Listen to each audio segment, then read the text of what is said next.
The phone rang again. His mother's name lit up the screen, just like it had hundreds of times before.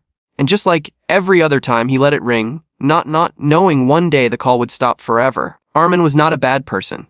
At least that's what he always told himself. He worked hard. He paid his bills. He stayed focused on building a future. Life in the city was expensive, fast, and demanding.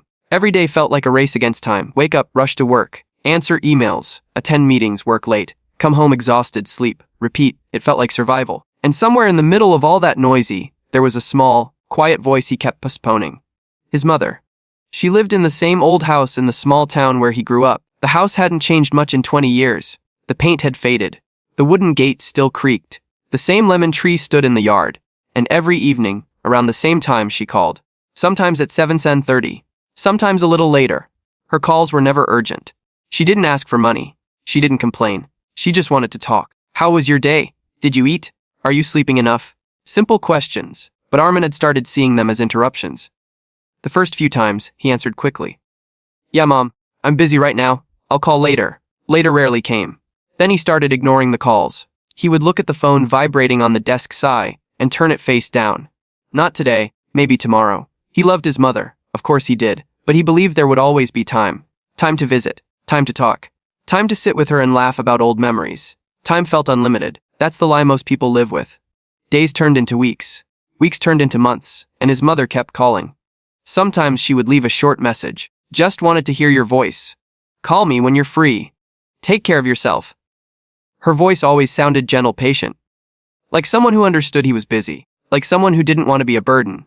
Armin would sometimes listen to the voicemail while driving. For a moment, guilt would touch his chest. But life moved fast. Another meeting. Another deadline. Another distraction. And the feeling faded. One night, while sitting in his apartment after a long day, his phone rang again. Mom. He stared at the screen. He had just gotten home. He was tired. He told himself, I'll call her this weekend. He pressed "Nor." The room became quiet again. He ordered food, turned on a show, scrolled through his phone. The night passed like every other night. He had no idea that small decision would follow him for the rest of his life. A few days later, his mother called again.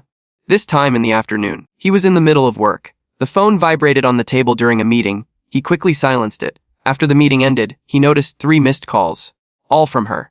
For a moment, something felt strange. She usually called once, maybe twice, but 3 times? He thought about calling back. But then a coworker started talking to him. Then another task appeared.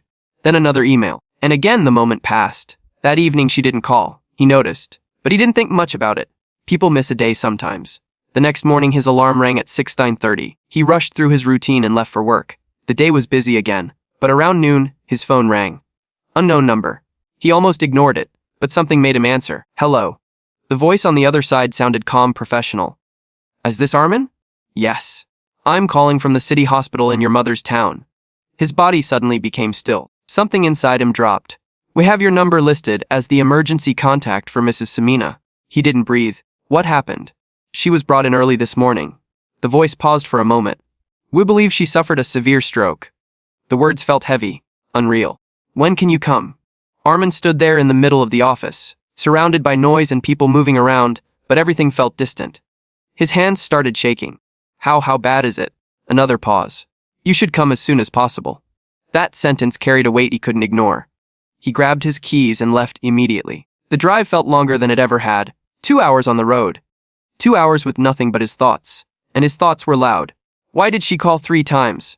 Was she trying to tell him something? Why didn't I answer? Why didn't I call back? The questions came faster and faster, each one heavier than the last.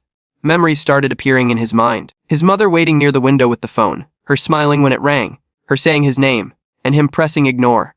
Again and again, the road blurred as tears filled his eyes.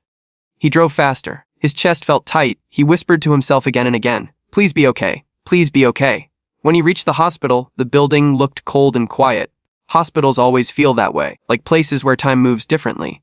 He walked inside with shaking legs. The smell of antiseptic filled the air. A nurse guided him down a hallway. Room 2-4. He stopped at the door. For a moment, he was afraid to walk in. Then he pushed it open. His mother lay on the bed, small, still, machines softly beeping beside her. Her eyes were closed. Her face looked pale. This was the same woman who used to wake up before sunrise to cook breakfast for him. The same woman who waited outside his school gate in the heat. The same woman who stayed awake all night when he was sick as a child. Now she looked fragile, like someone time had quietly worn down. He stepped closer. "Mom." His voice cracked. Her eyes didn't open. The doctor later explained the situation. The stroke had been severe. They had stabilized her, but there was significant damage. She may not regain full consciousness. The doctor said gently. The words hit him like a wave. Not regain consciousness. He sat beside the bed for hours, listening to the machine sounds, watching her chest slowly rise and fall. And suddenly all the things he had been too busy for felt meaningless. Emails, deadlines. None of them mattered here. None of them could give him one more conversation, one more normal phone call, one more chance to say, "How are you, Mom?" He took her hand. It felt warm but weak. And for the first time in years, he spoke without rushing. "I'm here." His voice trembled. "I'm sorry I didn't answer." The room stayed silent. Days passed in the hospital. Armin stayed beside her. He barely slept. He replayed every ignored call in his mind, every voicemail, every postponed visit. Regret is a strange thing. It arrives when it's too late to change anything. On the fourth night, the machines in the room started making different sounds.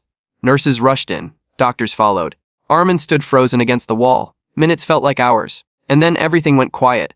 One doctor slowly turned toward him. Their eyes said the truth before their words did. "I'm sorry." Just 2 words. But they shattered something inside him. His mother's phone calls had stopped forever, and now all he wanted in the world was one more ring.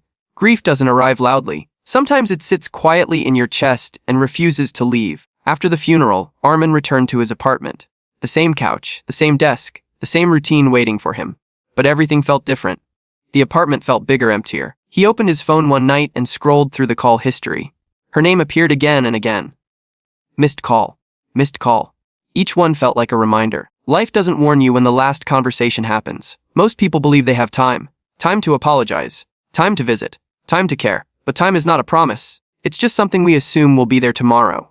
Armin eventually returned to work. Life moved forward. It always does. But he changed. When someone he loved called, he answered. When his sister wanted to talk, he listened. When his father needed help, he showed up. Because he had learned something the hardest way possible. Success means very little if the people who loved you the most are no longer there to see it. He still thought about his mother every day, especially in the evenings. Around 70:15, the time her calls used to come. Sometimes he imagined hearing the phone ring, and in those quiet moments, he understood something most people only realize too late. One day, the calls will stop, not because people stopped caring, but because life ended. And when that day comes, the silence will be louder than any ringing phone. The harsh truth about life is simple. We ignore small moments while chasing big things. But in the end, those small moments were the big things all along. Time with people who love you is not guaranteed. It is a gift that disappears without warning. And when it's gone, no success, no money, and no achievement can bring it back. Life moves forward, but some lessons stay forever. Never ignore the people who love you. One day, you may spend the rest of your life wishing you had answered that call.